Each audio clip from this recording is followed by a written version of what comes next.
All right. Hello, everybody. Good afternoon, and welcome to this session.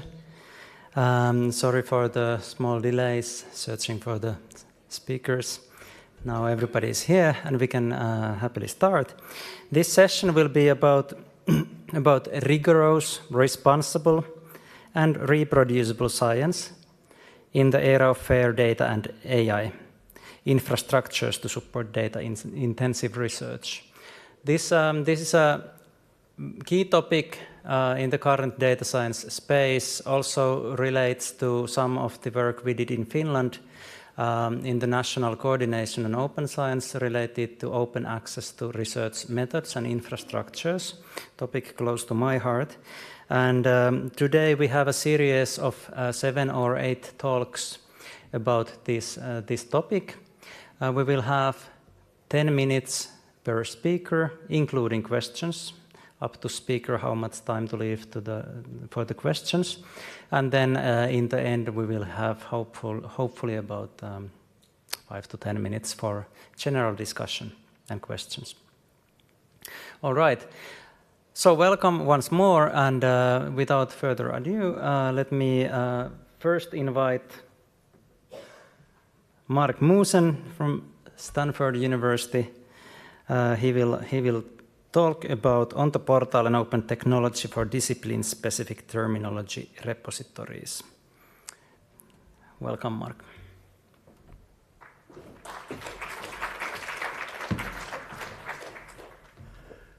Thank you, Leo. Your program says that this talk is given by Rafael Gonçalves, who is an associate of mine who really wishes he could be here, but is actually home with his wife, who's about to have his first baby. I'm going to be talking about the OntoPortal Alliance and the OntoPortal technology. These are technologies that are being used around the world to make it easy for different communities to manage the discipline-specific ontologies that are necessary in order to support rigorous management of data within various experimental communities. And what I'll do is go through the origins and show you some of the examples, and of course, I'll be talking very quickly. What I didn't find out is how to advance the slides. So that worked very well. Okay, so we started work in this project with only one ontology repository in mind. This was some 20 years ago when we at Stanford created something called BioPortal.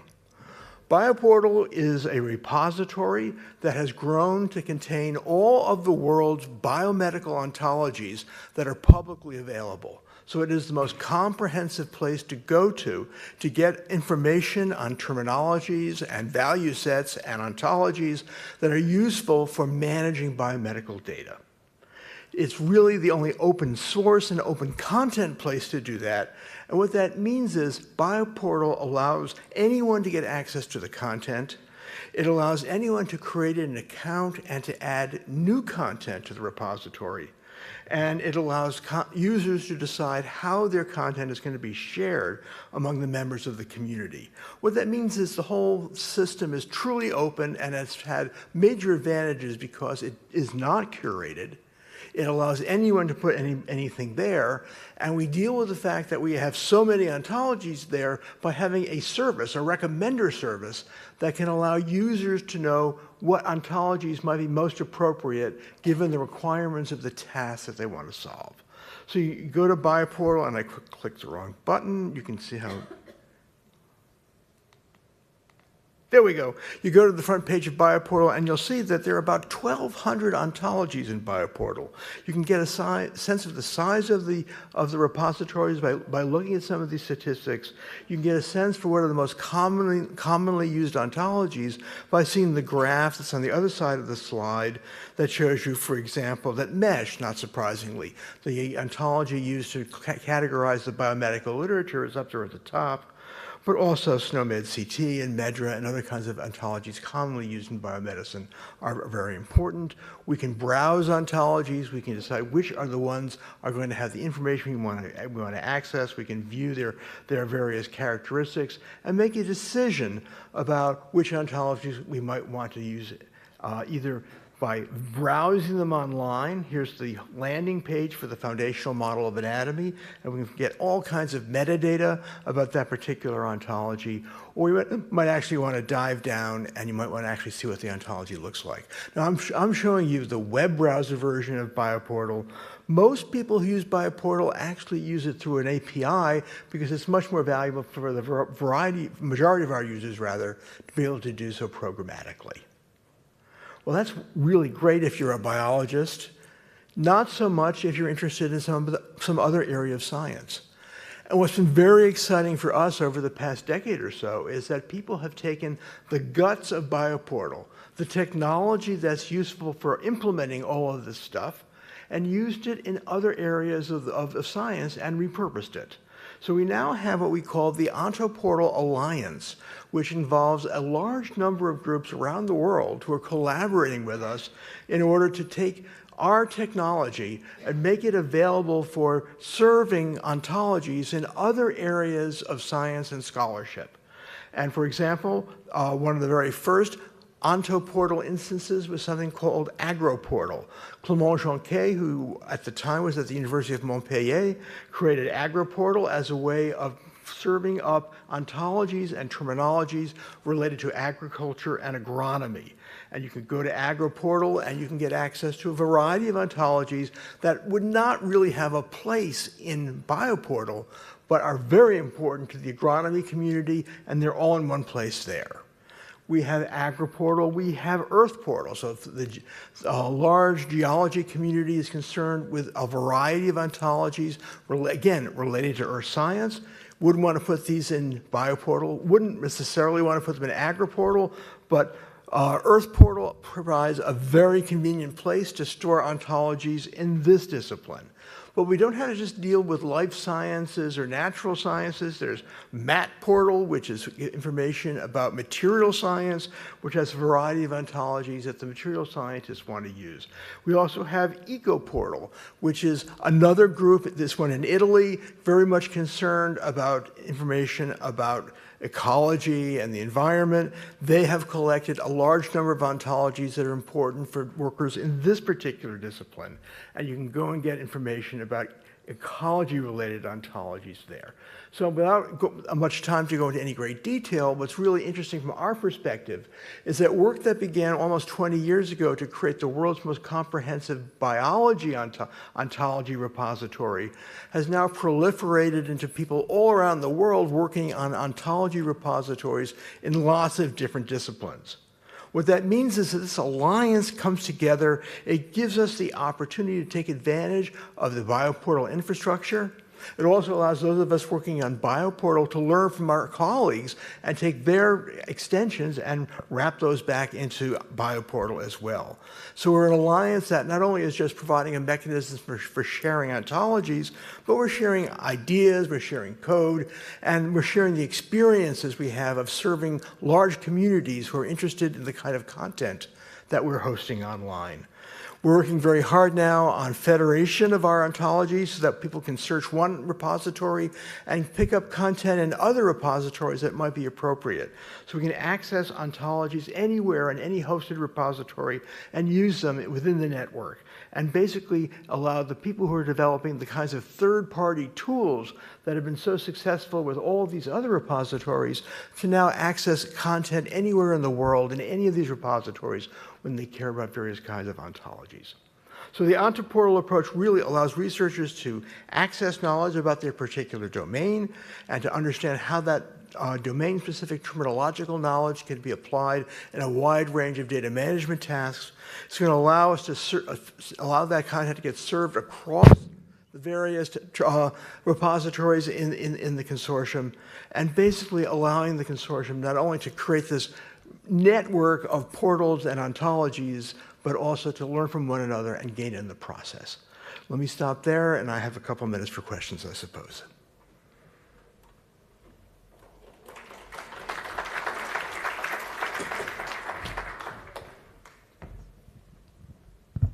Okay, I'm your runner, and if you've been in a session with me, you know I'll do it. So don't be afraid if you're in the back here and you have a question for Mark.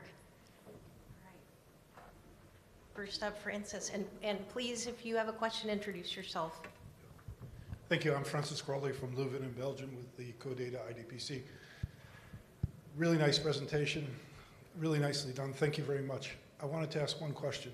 Could you say something about the methodology for creating the ontologies and how that might have evolved over the last 20 years?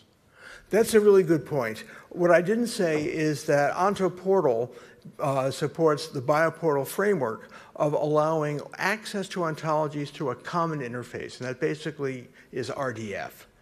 Over the past 20 years, RDF has served us pretty well, but we've had a lot of people interested in other formats as well, such as OBO, SCOS, and now some others are on the horizon.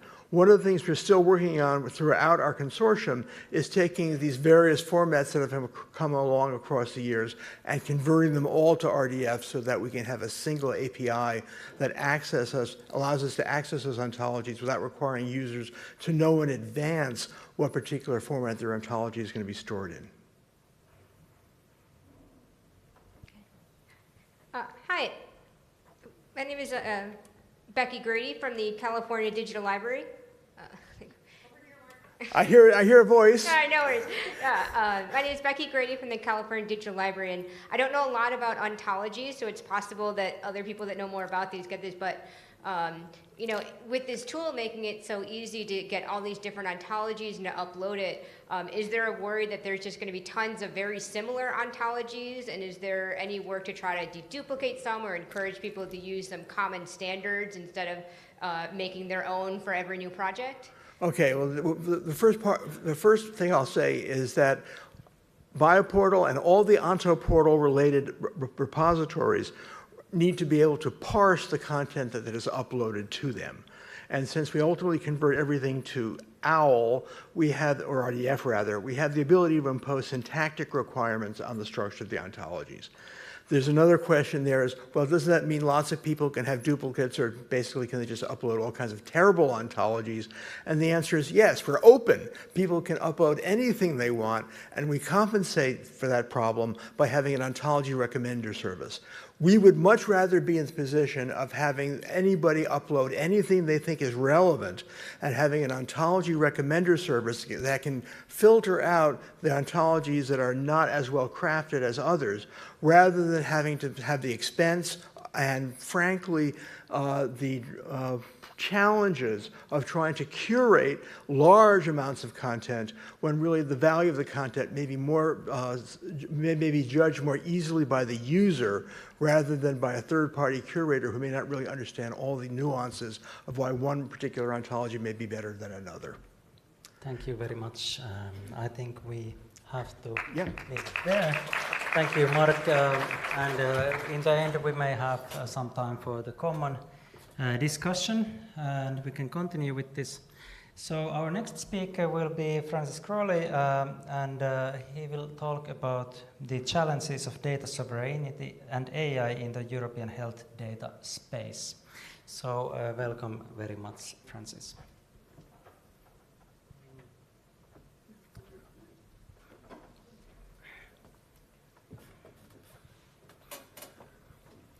Joe, here is the timer. Oh, thank you for that. Yeah, thank you. And just stop me when I need to stop. Yes. Please, okay, thank you. Good. I thought I wasn't going to make it on stage at first. Okay, good. So I just wanted to say something here about data sovereignty and what that means within the European health data space here. I want to frame it within two questions. One, who owns the data? This is not a legal question. Although when we talk about the AI Act or we talk about European law, we're not talking about ownership, but everybody else is concerned with ownership. The other thing that ownership is not really is it's not sovereignty. So this is a complicated thing. And then the second thing is, because now we have these European data spaces, 15 going on 20, going on 23 or something like this, one of which is for health, which will be a very complicated data space because, first of all, because of the sensitivity of health data, but secondly, also because the structure of health data, the way it's structured right now within the European Union, is also very complicated. So the question, what the purpose of a European health data space is to exploit the data. That's the purpose, which is a good thing because we all are here about exploiting data. That is, we want to use it. We want to get the most benefit out of it and the best value that we can extract from that data. So the questions will arise, who has legitimate authority? And when we say the word legitimate, then we are in the legal space, legitimate authority. And the second question that arises, how should health data be shared and governed within a data space that's created primarily for economic purposes? So also keep that in mind. I'm just going to say something about the GDPR. All of us, everywhere, everybody in the whole world knows the GDPR. Everybody knows and loves it here. It was put together with 3 objectives, which are not stated in the GDPR, but outside of the GDPR, as the Commission formulated them, to protect the rights of individuals, to ensure the free flow of personal data in the digital single market. If you hear EU, you should always hear market. You could always hear economics. It's an economic union fundamentally, even if its leadership is forgetting that today, but it's fundamentally an economic, and it's a treaty organization, so it's based on economics here. And what they want is the free flow of data within that economy. Why do they want it? Because they want to exploit the data. Why? Because data has value. And they understand that not only health data, but all kinds of data, or all uses of data, we should say, has value, and we want to extract the value of that as much as we can. And in order to do that, we have to find ways to share that data too. The third reason they gave was to reduce administrative burden. Whenever you hear that from the European Commission, you should, well, not hear it. Okay, so there are there are several different aspects here. But the first thing that is focused on, let's say, within the GDPR is the data subject. So the data subject is the subject from whom the data is derived. And the GDPR, as you know, only concerns personal data. But this is the kind of data that we will see within the health data space, largely personal data. And we will have to be able to work with personal data. And that means we need to work we can't say we're going to anonymize this data, certainly not pseudonymize the data, that won't be allowed. So we will have to be able to work with personal data, and that will become the challenge there. The GDPR is, and they will always tell you in the European Union, if you ever go to a meeting in the Commission or at the Parliament or something, you will always hear the GDPR is the fundamental law for data, for the digital environment. They will tell you that all the other laws that are built on that, and there's quite a few, the Data Act, including the AI regulation, all of them are built on the GDPR, which makes it, in my view, a very shaky foundation because the GDPR is itself on very shaky grounds.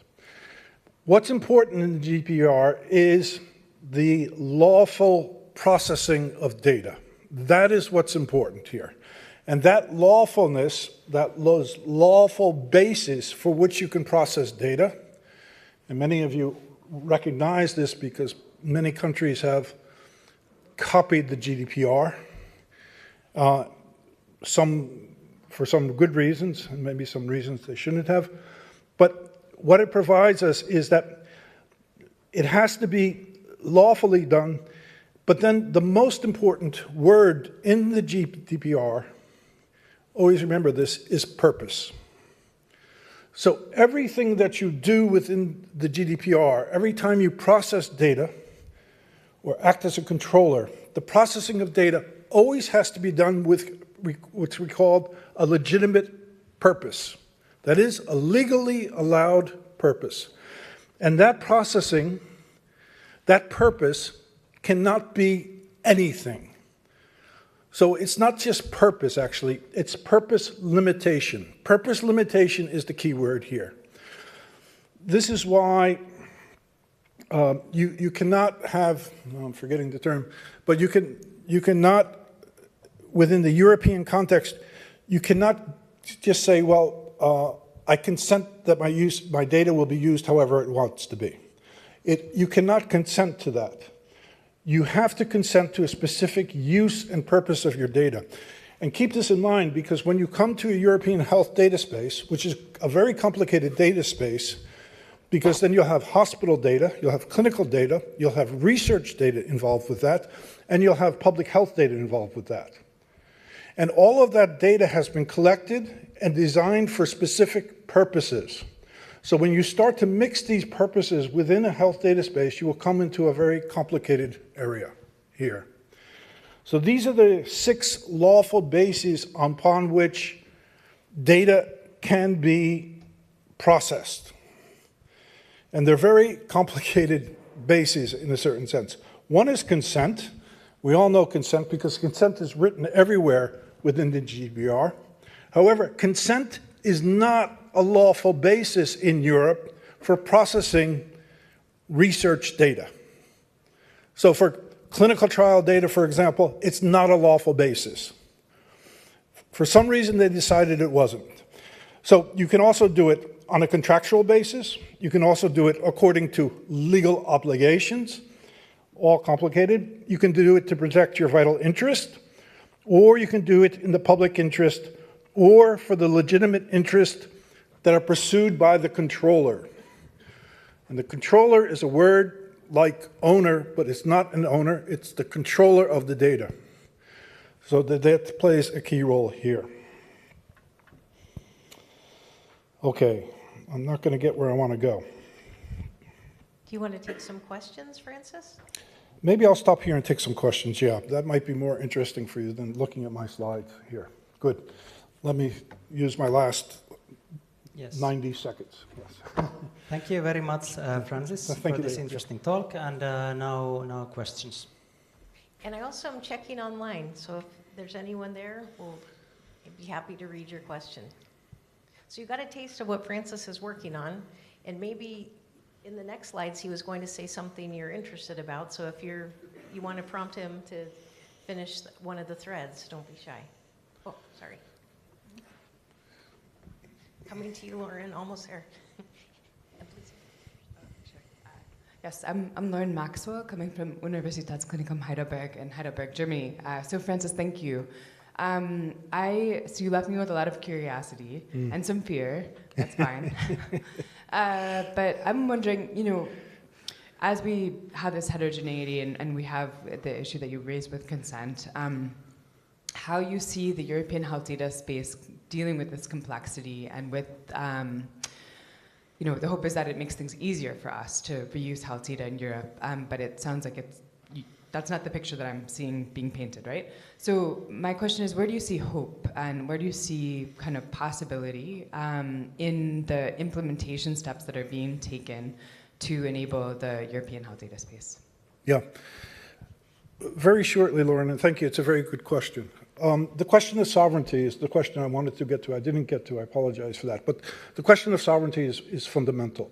So the question is really who has control of the data, who has not just control but also responsibility for the data. I think it's impossible that data will move. I mean, Leuven is not going to share with Heidelberg. They're just not going to do it. I mean, they're not even going to share with Ghent. Okay? So they're not going to share the data. That we know that before we get there. And that's just 2 hospitals. They won't even share with Louvain-la-Neuve. So the only way that this will work is if we accept we cannot move the data, but we can move code to data. So data visitation will explode in the next week. It's going to just explode. And then the question is, and then what we'll see within the member states and within the different data spaces, including the health data spaces, is setting up some kinds of secure environments, and what we will see is actually a digital data marketplace that will be regulated and controlled for accessing data and for exploiting the use of the data. Leo, thank you for being patient with me. Thank you very much, Francis. I hope we can continue the discussion with each speaker after the session. Our next speaker will be Tim Rawling from EU Scope, and in the program we had named Rebecca Farrington and Elizabeth Abbott. I'm not sure which one our video master has, but I hope this helps to put the correct slides here. And Tim will talk about Earth, science, and data infrastructures. Thank you. Thank you, Leo. Yes, I apologize. I was third in line. I think Helen Glaves was originally going to give this talk, and then she's not getting here till next week. And so Rebecca was going to give the talk as my co-author. She had a clash, so you're stuck with me. And I apologize to people like Donald who have already seen this talk in 2 iterations over the last 2 days, so he'll be able to give it next. I am Tim Rawling. I'm the CEO of OSCOPE, which is a research infrastructure in Australia for the solid earth sciences. And I'm going to talk a little bit more high level than the last couple of talks. I'm really going to focus more on some work that we've been doing with our international partners in the US and New Zealand and Europe to try to build a global research infrastructure. Before I start, I'd like to acknowledge the traditional custodians of the lands on which we're meeting today. That's the Turrbal and Yugara people. And I acknowledge their long connection with the earth, their observations that they've made over many, many generations, and acknowledge their leaders past, present, and emerging. So geoscience, or earth and geospatial sciences, obviously are the way that we observe the dynamic earth and the dynamic earth processes. And there's a reason that we need to do that as a global research infrastructure rather than as the national systems that we currently have. Obviously, those global dynamic processes are what provide the crustal services that we use to survive on the planet. So things like energy, things like resources, water, fertile soils, the ability to store waste within the earth, and also things that we don't think about so much, just like crustal stability as a service. So the ability to understand the risk of geohazard and to be able to plan how we build our cities and use the earth sustainably. We also need to understand how human interactions or anthropogenic actions interact with the earth and what risks and changes they may create. And to do that, we need to be able to monitor and research and understand these processes. And by doing that, we can inform policy, help promote better informed policy around how we manage the Earth system and how we use those services that we build off that. And also how we can better interact with the UN SDGs and to try to create a space in which Earth science is more accessible and more equitable. Obviously, Earth processes are global, so they don't conform to geopolitical boundaries. And as a result, we really need to develop this sort of global cross-domain approach to management of the data, but also around the strategy of the observations that we make to ensure that we're doing things in a way that the data can be compared and can be collated, and also so that we're using the same instrumentation and standards. This community has always been really good at collaborating. We've always shared data. But because of many of the challenges that I'm sure you all experience in your domain areas, our data sets tend to be disconnected, they tend to be heterogeneous, and there are a lot of barriers to actually creating a truly federated data system in this space.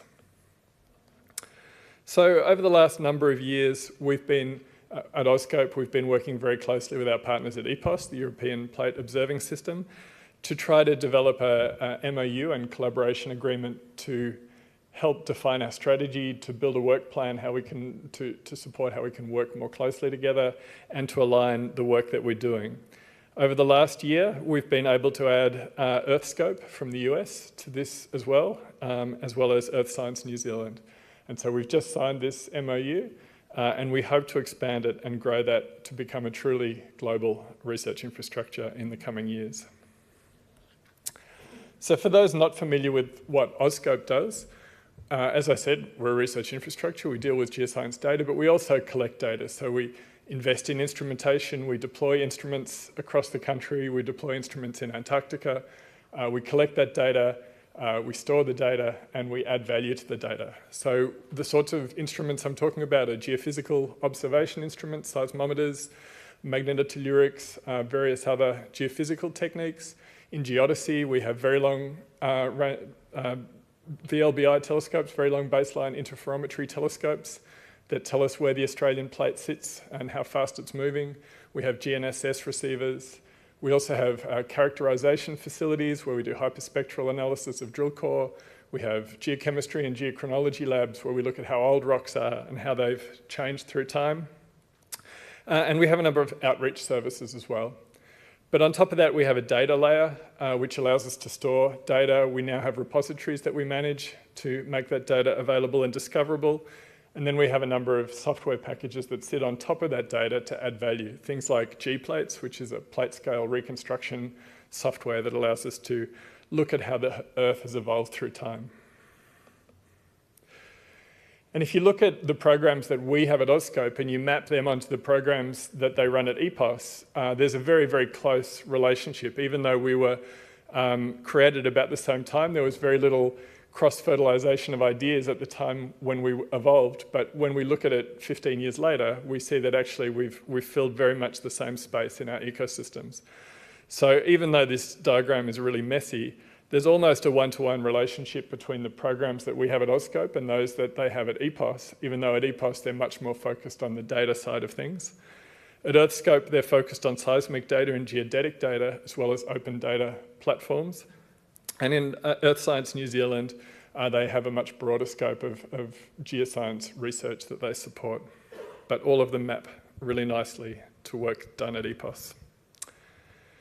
So we have a shared vision. We have a vision where we want to deliver open data and open science. We want to support open science. We want to implement the fair and care principles across the data that we hold collectively. We want to boost the visibility and use of that data. We want to elevate the data so that we can involve local and Indigenous communities in the collection and data sovereignty of that data. We want to provide a place for secure, local, nationally and globally significant data sets, particularly in a time when data sets are being deleted, data holdings are being defunded. We want to create a space in which we can preserve data that's critical.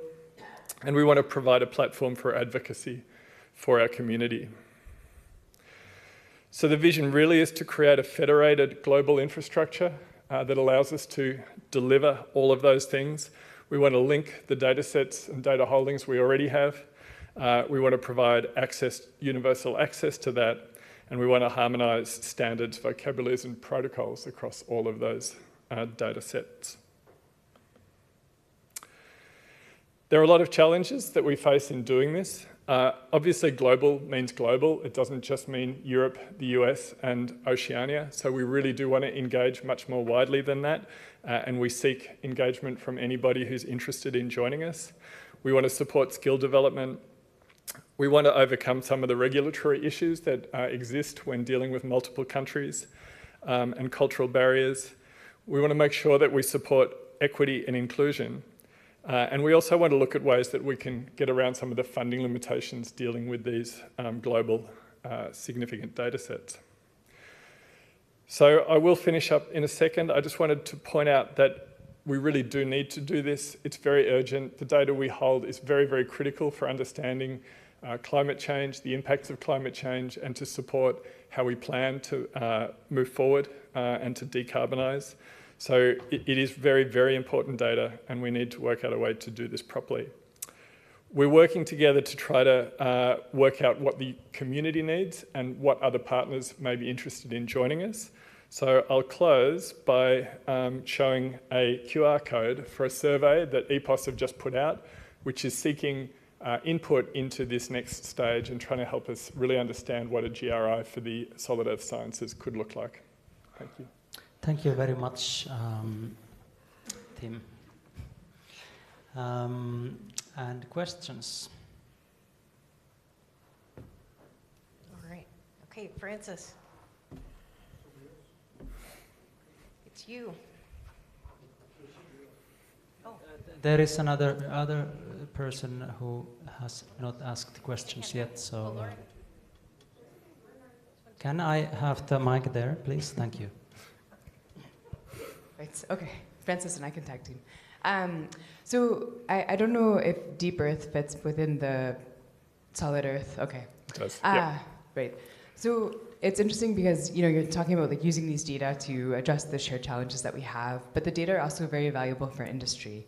And so I'm wondering how you kind of negotiate that, and thinking about like building partnerships with industry while those partnerships could also drive these processes that you're concerned about, and then how that could maybe be a way to fund something like a GRI that you're talking about.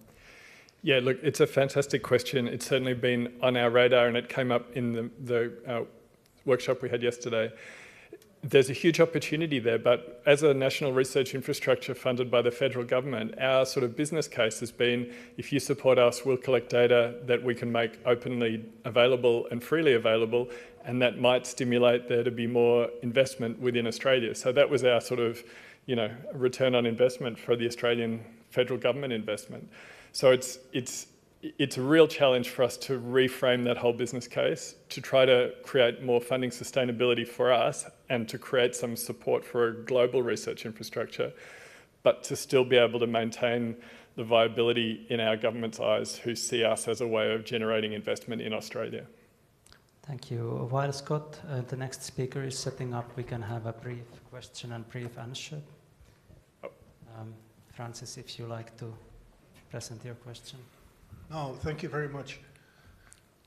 As you know, there's a lot of initiatives with the space data. Am I able to access your data from outside of, from my small village in Belgium? Yes. Is that possible? Yep. Absolutely. Yeah. Yep. You can, and you don't even need to sign up. You can just download it. Okay. It's all free and open. Okay, thank you very much, and we can continue the discussion. The next speaker is Scott Edmunds, and he will speak about machine learning standards for machine learning research. So let's see. Hi, can you hear me, and am I on the screen? We can hear you, yes. You can see my slides? I think so. Yes. Yeah. Am I good Welcome. If I'm good to start, then I'm good to start. Yes. Yeah, I'm really sorry I can't be there in person. I was hoping to be at IDW, but I'm here in a very rainy Bangkok. My talk is a sort of case study on in this brave new world we're in, where everything's getting increasingly AI-ified. It's a case study in how to disseminate and share and assess this in a sort of more systematic way. This comes from the... Okay, this is from the perspective of a journal. So for about 15 years, we've been running GigaScience, the first journal in biomedical sciences to publish data papers, but we've focused on a growing number of other research objects, software over time, computational workflows, focusing on making them reproducible, open. We have had a data team who've been involved in the kind of curation and assessment of that side. And since the launch in 2012, we feel we've done quite a good job in sharing these things. But in recent years, the big challenge has been the rise in machine learning research in particular. Has huge opportunities, but also from a publishing sharing perspective, big challenges. You can see the huge rise of this, right? That the whole community is seeing. Just looking in PubMed for the phrase machine learning, there's near exponential growth of this. And as a journal, kind of on the front line, publishing very computational research, we've seen a kind of similar trend. And so more and more of our research has been blurring this line between data and software and all of the different parts. So it's been a challenge to how can we continue to keep this reproducible and open, and how do we deal with this? So we've and machine learning, unfortunately, these things are in most cases black boxes, right? The proprietary algorithms, very complicated ways that all of these different parts are put together, the data, the models, all of these many parts have been very challenging to tease apart. And so we've been looking at how can we deal with this in a more systematic way, and industry can handle this. Industry have looked at standards. There's obviously lots of issues with trust and provenance, and Google, for example, have created their model cards and their data cards as a kind of standard for this. And if industry can do this, obviously why can't academia? So in medical research, there's been a huge proliferation of checklists and standards, but very, very kind of sub-discipline specific, right? Very focused on, radiology and nuclear medicine and very particular areas. And there's an obvious reason for this. They want to get these things into the clinic. They want the FDA to approve them. So there's big, from the beginning, they are thinking about this and so have to very much, focus on these kinds of standards. But going beyond medical research, there's a need for more general field agnostic guidelines. We publish, pure biology and every field's getting AI-ified, right? We need these guidelines to be much more general. They're not designed for journals or for peer review. And so the big challenge is, balancing, you want something comprehensive, but you don't want something that's so complicated and has collecting so much information, it's just not usable. And having online tools, any way that you can kind of automate this process and make it kind of simpler with technology, definitely will increase the uptake and use. And so the solution that we decided to try was the DOME, the DOME recommendations. So DOME, it came out of the Elixir Machine Learning Group, and DOME stands for Data Optimization, Model and Evaluation. And so there's kind of guidelines and standards pulling this apart. It's great that it's quite domain agnostic. And really crucially for us, it had tools, right? So there's a data stewardship wizard tool and a registry that came along with this. And so this was particularly attractive to us. And so working this into the journal publishing system, the first step, editorial assessment, editorial triage, we use the basic recommendations, the guidelines to kind of, in this screening process for machine learning research, we ask, have they used DOME, or does it seem, at least DOMEable? If it looks promising based on that, then there can be a little bit of back and forth to add a bit more information, but the key thing, if it looks kind of close enough, our curators then send it to a kind of annotation stage, and so we use the data stewardship wizard, we send it to the authors, and they then have to fill all of these parts out. There can be a bit of back and forth to make sure enough information is there, and then we can send it to peer review. Hopefully this makes the peer review process easier because we share these links with the reviewers. They can find all of these different parts much easier. If it passes peer review, we then send the annotations to the DOME registry. These get curated, switched live, persistent identifiers given, and then we will cite this in our repository and in the publication.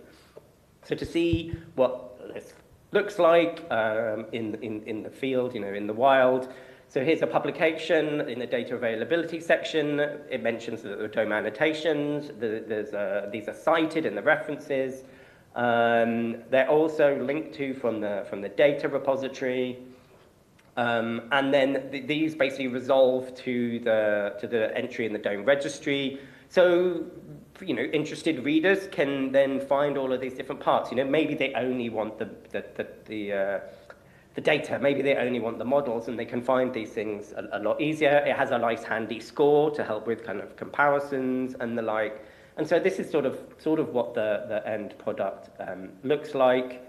And so we've been doing this trial since 2013. We have about 50 examples now in the registry. About 18% of the entries in the DOME registry have come from GigaScience, and it seems to be working relatively well. We're starting to see other journals following similar approaches. Nature, for example, has their own internal checklist that's kind of similar to DOME. We'd like to think that, we found it particularly useful, and potentially it makes, we hope that it adds value, right? There's these issues with transparency and trust, and it definitely helps that. Thinking about the usability of AI research, hopefully having this kind of better reviewed ground truth input, if the issue with AI is, garbage in, garbage out, hopefully it's less garbagey once it's come through this process. There's efficiency savings in that respect. Being able to reuse and share the training data and models and cached results, smarter use of AI, hopefully is more energy efficient, more sustainable. And so we really hope that this shows the value of fair data curation and publishing. And you can see this with the recent publication of the DeepSeek paper in Nature last month. This huge LLM, when it launched, knocked hundreds of billions off the US stock market. People were, their rivals were claiming that it wasn't trustworthy, and doing a huge amount of peer review. They've got hundreds of pages of supplementary files, open peer reviews. This can have huge real world consequences, and shows potentially the real value of this. We have a preprint out if you want to kind of see more on this. And we really need to thank the DOME and Elixir Machine Learning Group. They are very keen to work with other journals and keep this process going. And we've been showing that it's possible to provide this kind of ground truth as a service. We've had some bad news in the last month that effectively the team running this project has been closed down. But including myself. But if people are interested in this approach, please do get in touch. We and River Valley Technologies are technical partners that can bring this back. Mm-hmm. And do I have time for questions? No, thank you. Thank you very much. We unfortunately don't have time for questions, but we can have these in the chat interactively, I guess. Our next speaker, so thanks very much again for Scott. Our next speaker is Christian Page, and we'll talk about fair challenges, AI, and climate change risks. So welcome. The screen is yours. Floor is yours. Welcome everybody to this session. I'm pleased to present those challenges, because in climate change we are beginning to use AI for data analysis as well, and we tackle some challenge related to this new tool. So this work is done with collaboration with Alessandro Spinuso, Scanamai, Netherlands, and I'm located in Toulouse. So to put this work in context, I'm working in a project called iRisk. It's a challenge for research infrastructures.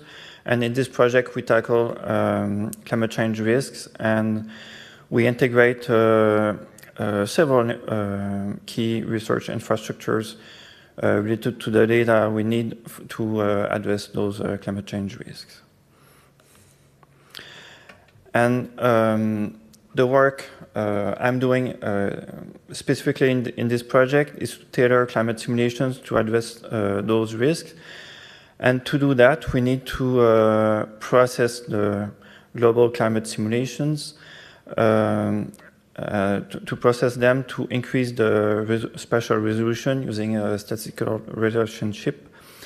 And in order to do that, we do some bias correction and downscale using a deep learning method. So this is where AI is involved in the process. So this is the workflow we have to do this bias correction and downscaling. And we have two phases, the training part on the left-hand side and the inference part on the right-hand side. And we can see there are several data sets involved and also several process within the workflow.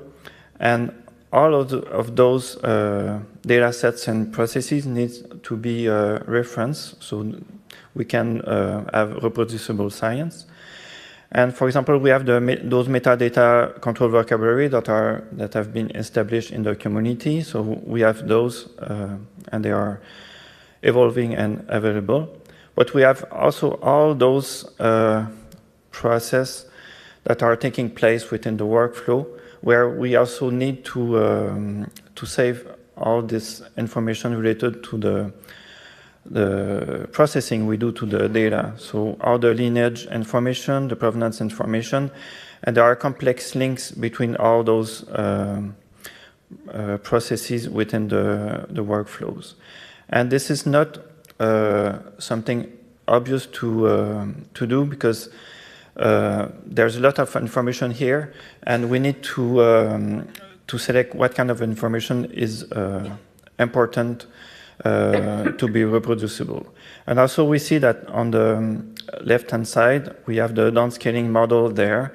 And this downscaling model is kind of acting as a data fusion process where we integrate information both from the observation and the reanalysis data set. And on the right-hand side, in the inference, we use the simulation of the future climate using the global climate model, and we also use the information from the training data sets. So it's a lot of data that has been combined here, and the process is quite complex, and we need to have all this information at hand so that we can reproduce this cycle.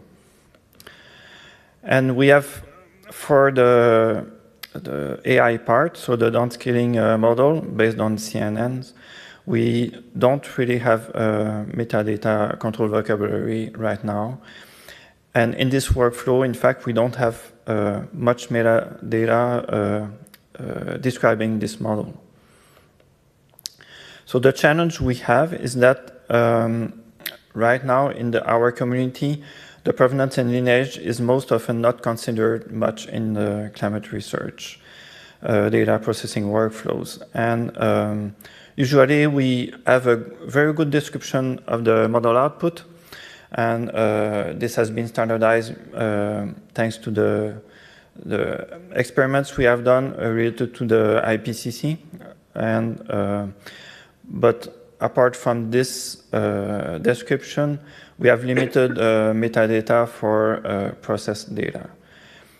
So it means that the lineage information is often very partial or non-existent.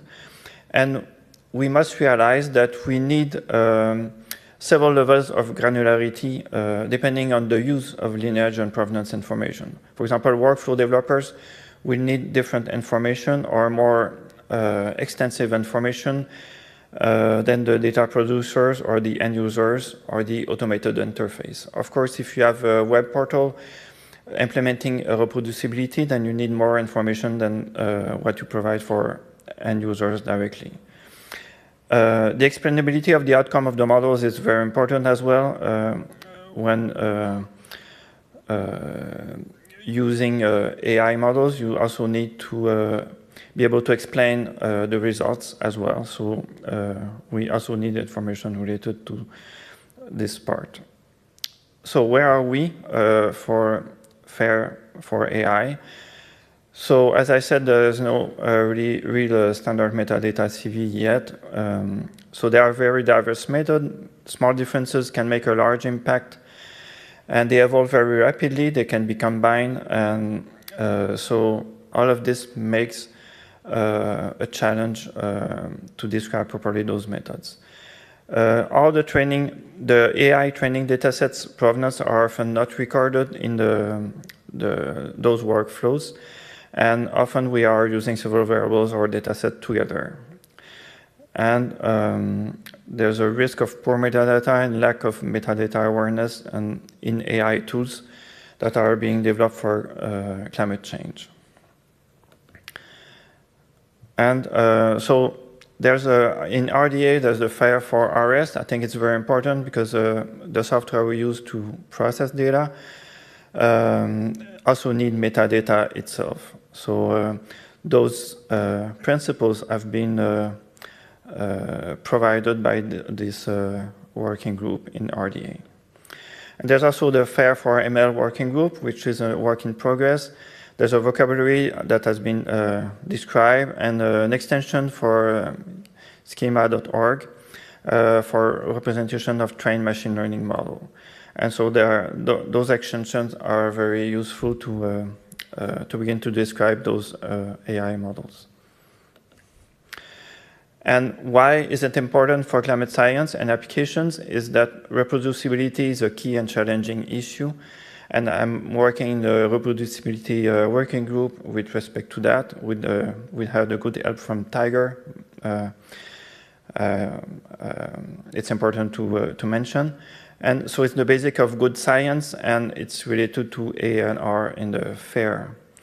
So AI method links together one of several AI methods or variations, different configurations, specific implementations, and specific data sets for training and inference. So the way forward is really to define a control vocabulary to accommodate all AI methods, design a provenance and lineage model with different granularities, and have in mind that the needs are different for different users. And I encourage you to participate in the RDF FAIR for ML group to represent your scientific community needs, because I think those challenges are so applicable to other scientific domains. So thank you very much. Thank you very much, Christian, and we have time for one question. Surely there are questions. There is one. And after that, the next speaker will be Ting Rui Chuang and Christine Kirkpatrick. Hi, I'm Hannah from the Swedish University of Agricultural Sciences. I have to read from the slides. So, you mentioned that the risks of poor metadata and or lack of metadata awareness when it comes to climate change literature. Can you expand on that? Why is that a particular problem when it comes to climate change? Because you mean about the explainability?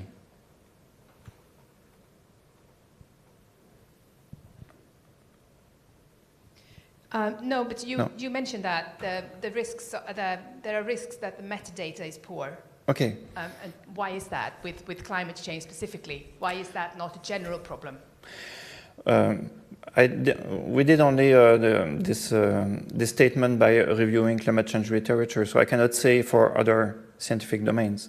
But I guess that with the challenge could be present also in other domains. I cannot say because I didn't look for that.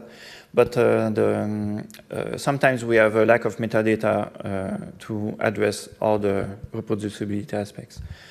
So I would not be surprised to see that also in other scientific domains. Thank you. We can continue discussion afterwards. Once more, thanks for Christian, and I welcome the next speakers while we are thanking Christian. So Ting Rui Chuang and Christine Kirkpatrick will talk about co-designing AI readiness and CODATA's call to the global data science community. Yeah, I was just going to say you get a twofer on this slot, and it'll be really entertaining when it's question time. So I'll be running around for that. But go ahead and start us off. Christine and myself are going to present an upcoming position paper on the role of data in AI for science. It's this thing.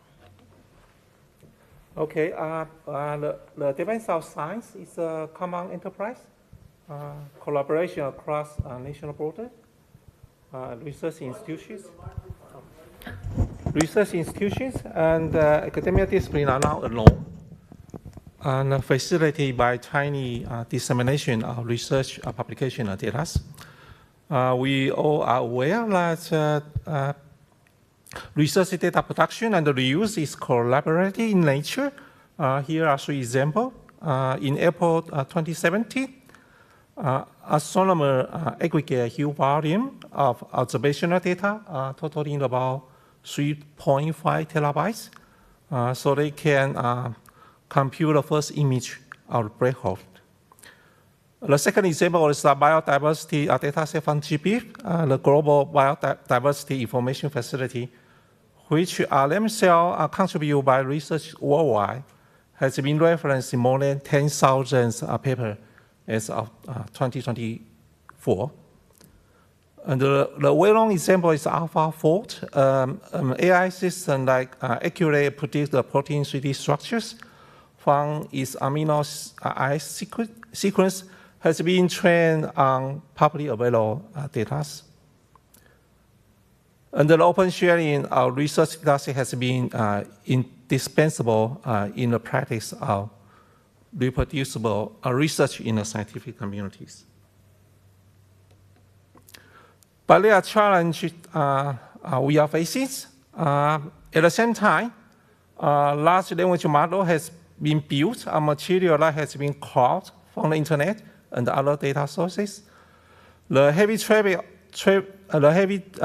from AI crawler induce a heavy burdens on the infrastructure of web resources providers, just like, for example, like Wikipedia.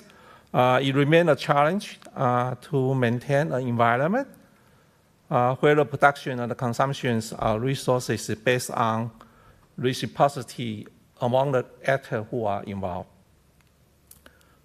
Rapid advance in AI technology also have the potential to ease or speed up knowledge sharing and the discovery. At the same time, the demand for tiny management and access to heterogeneous data sources computing facility increase the burdens on the people who are managing the underlying data infrastructure. CODATA as an organization envision, I quote, a world in which science empower to address universal challenge through the transparent, trustworthy, and equitable use of data and information. In this vision, we are starting to collect thought from research community about the role of data in the context of AI for science, and to develop together a set of recommendations by and for the research data community to advance the current practice. Okay. And so just to give you some context, talking about data and AI could be like boiling the ocean. And so we really focused on the areas where CODATA's work comes together with some of these challenges and opportunities. So we focused very heavily on machine learning, especially within machine learning, on deep learning, which is where generative AI and large language models reside. But then also I think we take for granted, especially in this community, we do a lot of work with knowledge representation. And so we focused also there as well as the practice of knowledge engineering. We come across this, a lot of this work these days, there just really isn't a perfect definition. And I don't know if this is a perfect definition, but this is what we end up saying when we talk about it. And so we wrote it down because a lot of the current literature about AI readiness doesn't really address data. It's more about organizationally, especially in industry, what does it mean to be ready? And so here's our definition. AI readiness for data refers to a spectrum of how ready a given set of data is to be used by an AI process without need for further pre-processing or curation. And so when that data is ready to be used without further work, then it can be described as AI-ready data. And the other note here is that that's not a static state because you have innovations all the time. And so to keep up and to keep things AI-ready, you have to be constantly working. I wouldn't say we did an exhaustive review, but we did an appropriate review of the space, again, because we tried to focus in on what's important for the CODATA community. And we do talk in the paper about some of the interesting things.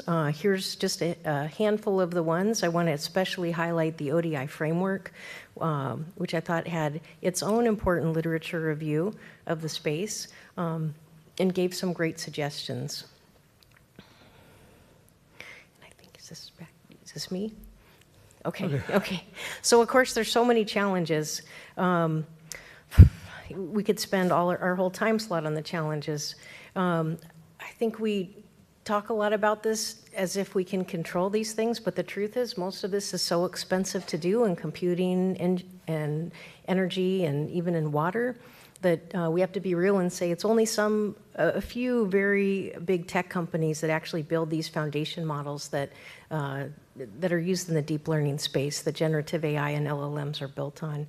And so we probably can't really control how our data is ultimately used. So we really have to be ready in how we present it to the world, knowing that.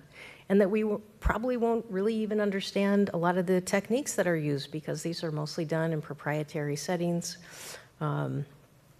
Then there's also, of what we do understand, the things that aren't black box, there's just some real oddities. Like we've spent all this time creating machine actionable data, but some of that actually has to be turned into plain text prose, and I don't mean plain text in a format, like I mean like something that would be in a Word doc to then put back in the LLM. So there's some strangeness there. And Tung Rui is going to talk a bit more about what we say about how FAIR really isn't fully AI ready. Yes, so there are a lot of opportunity also for data to play a role in AI, especially becoming a tool for the management of the research data, such that different components can more easily come together to help research in collaborate. And we come up with 6 recommendations. The first one is we must invest in data stewardship and infrastructure. The student and the staff that are managing the research facility, they need more than a best level of AI literacy to do their job better. So institutions must invest in the upskill of their capability to do their job well. And we should also explore AI as a research management tool such that people can easily collaborate. There are also other recommendations, and I wish to emphasize that we should collaborate in data production and provisions. I will give an example. The protein data bank has been a prime example of people working together to put data and to commission that data together, and he played an important role in AlphaFold innovations. And last is that we should build tools and share the practice. One example I want to give is Project Jupiter. Is allow people to online cooperate and sharing computational notebooks for data analysis. Is a very good example of data tool building and collaborative learning. And there's a need for particular tool to document data provenances and aggregation process such that you will enable computational reproducibility for across the scientific communities. Do you want to say? Oh, sure. So this is something you can read more about when we put out the paper for comment, but we offer up, instead of talking about fully AI ready, maybe it's functionally AI ready is the new FAIR.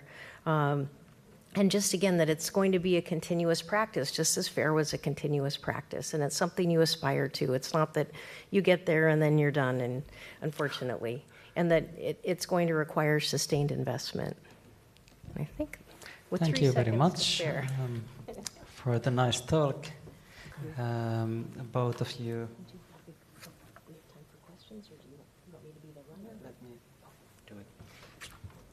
So unfortunately, we don't have time for questions now immediately, but we can continue discussion afterwards. We have one more talk in the line. Let us first thank the two speakers again.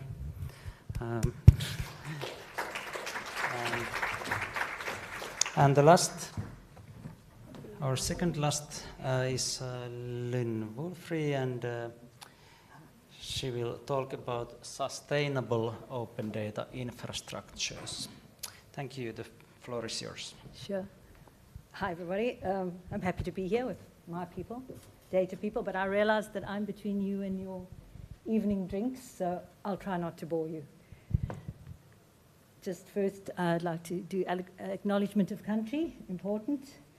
And then I'm going to talk about two, or perhaps if I run out of time, one data rescue project that my institution at the University of Cape Town did with partners in the US from February 2025. So everybody knows, I hope this isn't going to trigger anyone, recent laws in the US that threaten data access have highlighted the need for open data infrastructure to ensure that government data is not lost during regime changes. And we've actually experienced this in South Africa with data that we've rescued, and this applies, so our data repository shares data from all over Africa. So we're quite aware of situations where data is taken down or data promises data promises are not fulfilled. And two examples are the government of Tanzania, with the change of regime, they withdrew from the Open Government Partnership and reneged on their open data promises. And in Nigeria and Cote d'Ivoire, that happened with changes of leadership. And this is exacerbated in most African countries by the lack of open data infrastructure. So I'm going to talk about our data rescue project. We're an internationally certified African data repository. We were the first data repository and the only data repository for quite a long time to have the Core Trust Seal certification. So we comply with data curation standards. And we had a look at some data that was about to be at risk. One of them was South Africa's first income study. It was started in 1998 and finished in 2004. And that was about to be lost to the world because of regime changes in the institution where the data was held. So we rescued that. The other data rescue project we did in 2016 was we rescued paper data sources from two famous forced removal surveys that were conducted in South Africa. The one in the 1940s and the other in the 1980s. And that the history library that was holding the data was about to have staff changes, and we went and digitized all the data. All of this data is now up on our site, including all the documentation, because I even managed to persuade the PIs to allow me to digitize their book, which was out of print, and it's a very famous book on forced removals in South Africa. So US data threats, we joined the efforts with the US data hero organizations in 2025 to rescue data that was at risk because of the new executive orders. I'm sure you know this, but US federal data has been without copyright since the 1800s, and obviously Obama's Open Data Executive Order in 2013 has solidified that. But the events of 2025 and earlier shows that ideologically motivated political interference can threaten government data, even in the most robust data ecosystems. One of the findings was that about 20% of the EPA's website content was removed between 2017 and 2020, and there are lots of figures like that. So 2025 data threats, executive orders, led to the removal of a lot of data related to diversity, equity, and environmental protection. And then a very important one for African data is the executive order that paused foreign aid obligations and disbursements. That ended a number of US programs with African governments to collect data, and shuttered data sites that were making that data available. And there was no alternative data site on the continent.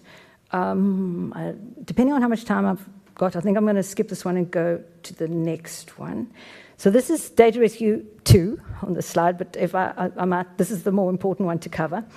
So this data was lost with the shuttering of the USAID's Development Data Library, which is an open data library that used to hold the data from all USAID-funded projects. And we were looking at the education data because we have a project called AFLEARN, the African Foundational Learning Project, a Gates-funded project, and their mandate was to collect and analyze African foundational learning data. So what we did was we set up a site that project implementers who were holding the data could upload their data to our platform, a secure platform at the University of Cape Town, where I work. And that we did really quickly because that was in the week before the Development Data Library was to close. And we were working with the knowledge management team from the USAID. And my university was wonderful. They gave us a huge amount of space and all the support we needed for this.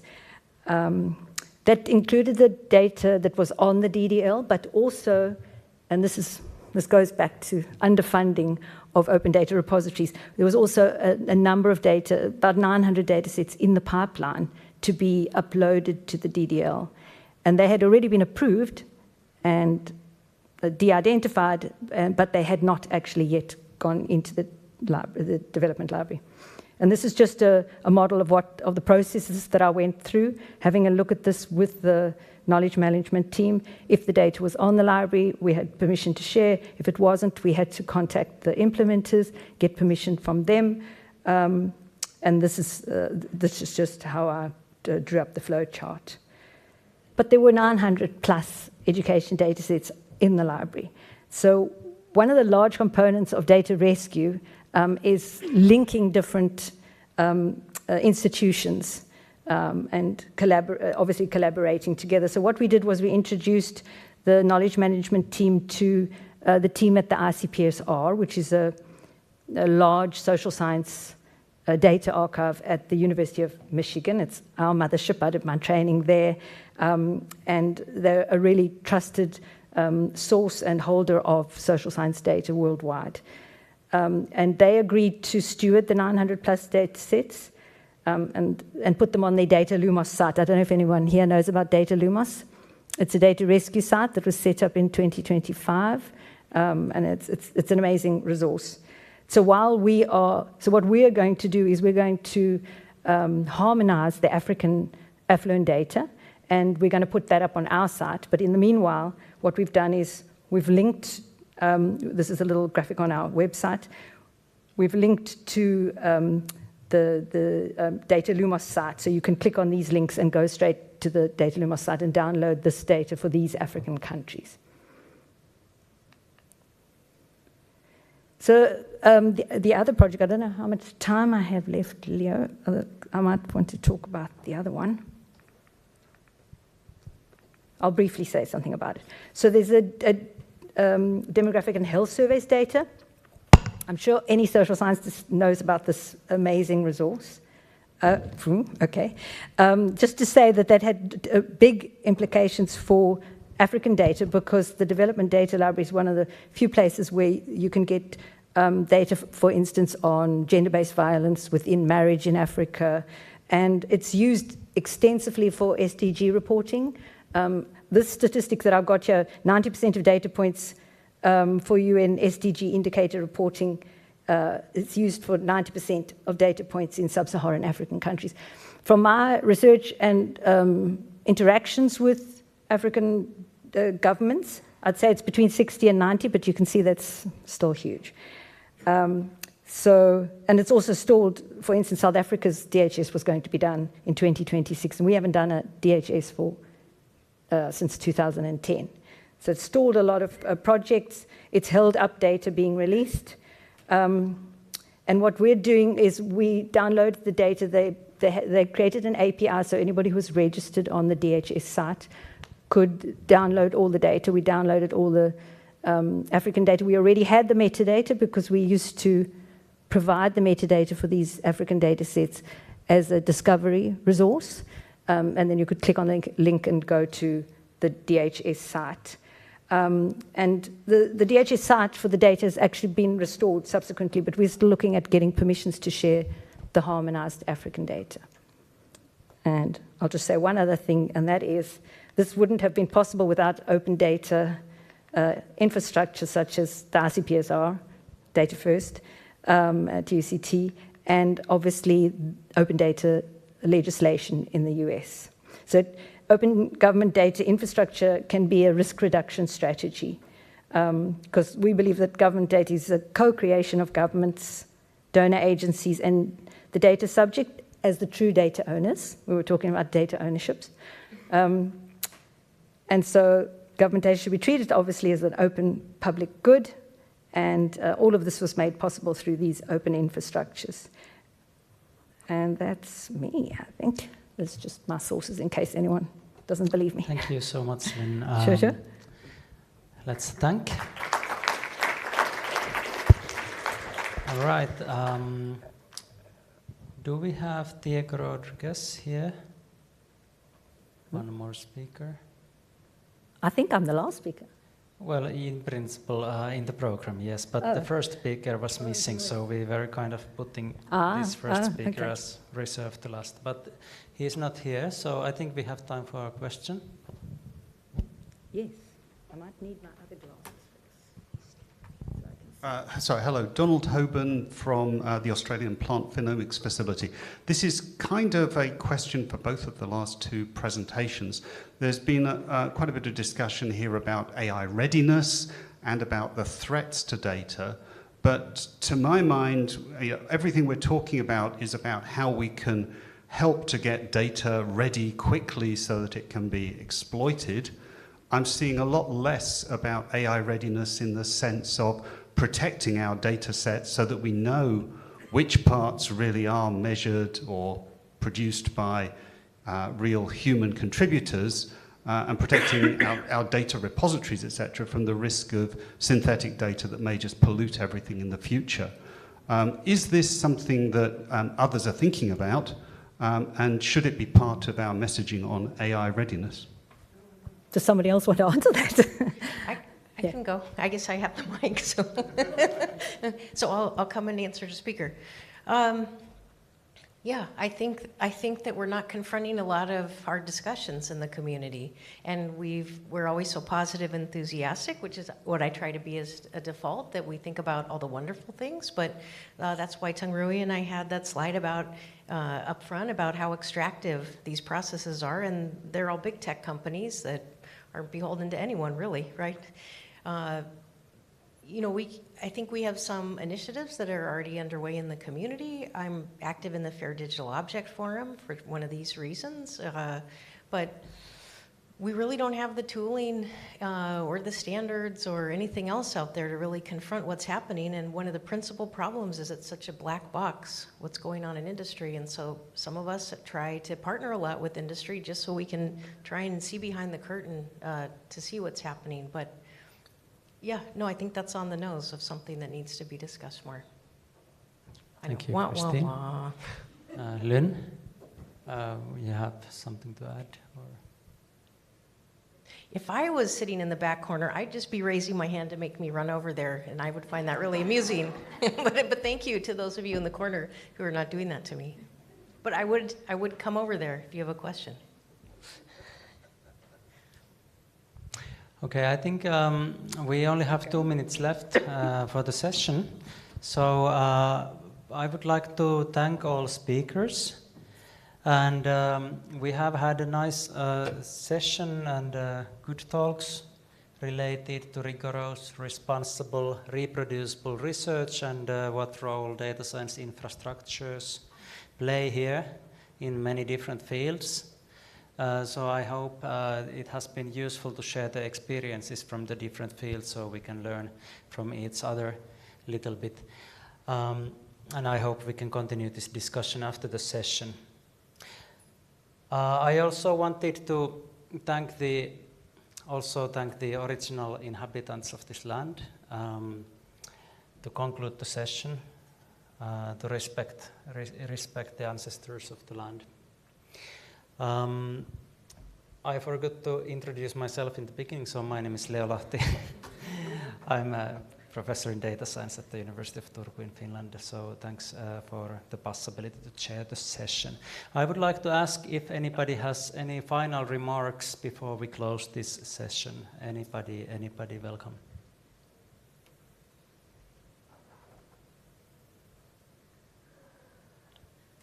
All right, I think that's it then. Thank you very much, and see you at the coffee break.